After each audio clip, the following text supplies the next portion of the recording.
Total war is coming to the grim, dark future. You'll be waging war on a galactic scale, able to conquer planets, upgrade your fleet, and manage your resources in endless, gory, apocalyptic battles. That's right, Total War Warhammer 40k is real and it's coming. Creative Assembly are no stranger to the Warhammer verse. They have released 3 games in the Warhammer Fantasy universe, but now it's time to do sci-fi. Now it's time to do Space Marines fighting orcs in the grim, dark future. There were rumors circulating, potential leaks of asset names were shown before the Game Awards, so people had an inkling that this might be a thing, but at the Game Awards it was finally confirmed that this game is real, and we got a little bit of gameplay and it looks amazing. So today I'm going to go over everything we know so far about Total War Warhammer 40k, from the factions you'll be able to play to the customization, so let's jump right in. At launch the game will have 4 factions: Space Marines, Astra Militarum, Orcs and Eldari. This means we will have all the iconic units from all 4 of those factions, like this Stomper for the Orcs we saw in the trailer. I find it really interesting that they're only doing 4 factions at the start of this, but I do feel like that they cover a broad spectrum with these 4 factions. Obviously you've got the poster boys for Warhammer 40k, the Space Marines. A lot of people will probably choose these, but honestly I'm leaning more towards Astra Militarum. Even though in real life I have a Dark Angel army, I think in a Total War setting, Astra Militarum could be a lot of fun. It'll be also super interesting to see how the inner dynamics will work, because technically Space Marines and Astra Militarum are on the same side, the Empire of Mankind. So there will be civil war, I guess. In the trailer though, we didn't really get a good look at the Eldari, so I am very interested to see what they're going to do with them. The Orcs look hilariously brutal and still goofy as ever. So honestly, I am happy that even though it's 4 factions, it's these 4 factions to start with at launch. And with these 4 factions, you can customize your force, from its name, color scheme and heraldry down to its traits and tactics. This will allow those that played the tabletop game IRL like me the ability to make their armies they have physically, even if they have custom painted units. We got a sneak peek of this in the trailer with the Space Marines here. You have to slow it right down to see all the different variations, but it does look very, very cool. The game will be releasing for PC and for the first time on PS5 and Xbox Series X and S consoles. Reading this, I did get a little worried because I don't want them to facilitate to the console dynamic too much. Total War is a PC game, it's strategy, it works super well, so I really hope they don't mess it up for the console versions. The game is using the new Warcore engine, and apparently it is achieving awesome things already. Strafing units and wicked destruction physics, as well as being able to construct incredible battle maps like we see in the trailer, from skyscraping hive cities to the mechanical marvels of Forge Worlds. When interviewed, Simon Mann, product owner and campaign designer, as well as Andy Hall, principal narrative designer, had a few things to say about how they were tackling the 40k universe. Like you'd expect in the tabletop game, a unit of your warriors isn't just made up of one unit type. It's not the same person. They've got different specialists, different weapon styles, and if you play tabletop, a sergeant with an intercessor squad is armed with a chainsaw and bolt pistol. They're good in both melee and ranged. And apparently these loadouts can be changed by players, with the ability to change a unit's weapon loadout as well as a fully fledged unit painter. The scope of this game is also going to be huge. We won't be fighting on one planet vying for control. We will be spread across the galaxy waging war on multiple fronts. Simon Mann says you're fighting across multiple planets, multiple front lines, engaging in battles against one another. All these are part of the IP. Really, this is an uncaring universe. That little battle means nothing to the grand scheme of things. So we went, let's take that a layer up. Let's go even further. Let's say this place you are fighting, this flashpoint, is part of a grander campaign. So we're now working at a galactic level and saying, yeah, you won that campaign, well done. This is your territory, you own this, but there are more campaigns to fight. There are bigger stakes at play here than just a single campaign or battle to play through. Essentially, Creative Assembly have created crusades, and you'll be waging multiple crusades throughout the grand campaign of this galactic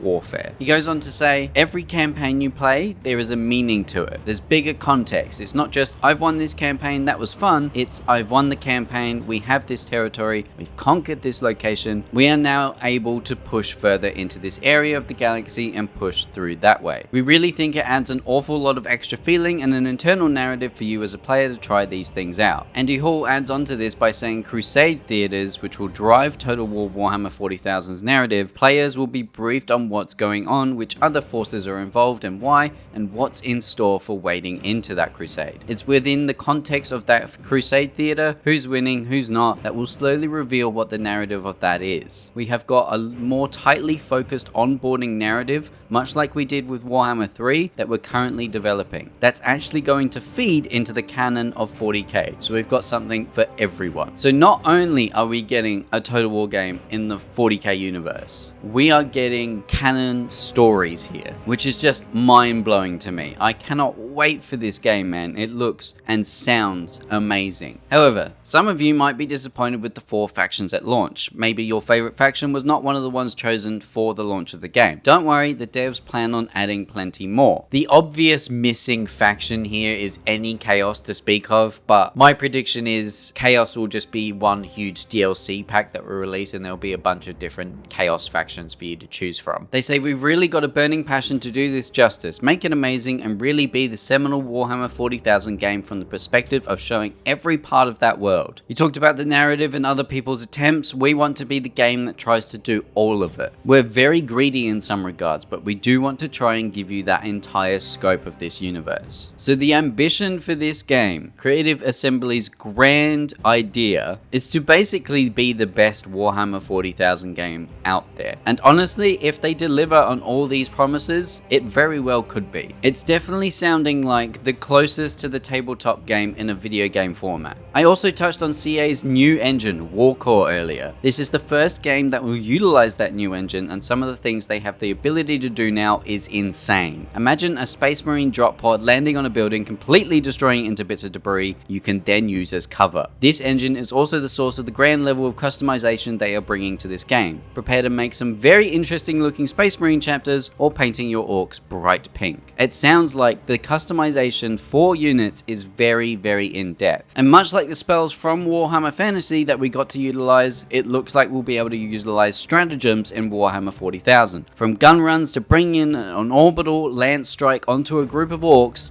this game is going to be next level. I genuinely cannot wait for this. There were a few big games announced at the Game Awards. We got Star Wars Fate of the Old Republic, we got Star Wars Galactic Racers, we got a new Control game as well as a bunch of others, but this was my standout. As someone that has played the Total War franchise for over 15 years now, Empire Total War was my first ever PC game, and I cannot wait to play this. I can't wait to see what more they have planned. I can't wait to see what the multiplayer side of things is going to look like, because my friends and I have recently started a Total War Warhammer Immortal Empires campaign. There's 5 of us playing. I hopefully will get a video out basically going over like a battle report of how that's going, and it's going to be a big video, so bear with. Another Total War video will come on the channel soon. So if you're interested in that or want to hear more about Total War Warhammer 40k, I'm going to be updating news as we go. I might even do another video on the trailer, dissecting it, maybe showing you some details that you might have missed. So if you're interested in that, subscribe for more, like this video if you enjoyed it, comment down below what you're most excited for Total War Warhammer 40k. Is it one of the factions? Is it the galactic map? What is it? Let me know in the comments down below. Become a member today if you want to support me in another way. You get early access videos and live streams, and thank you so much for watching this, and I'll see you guys in the next one. Bye.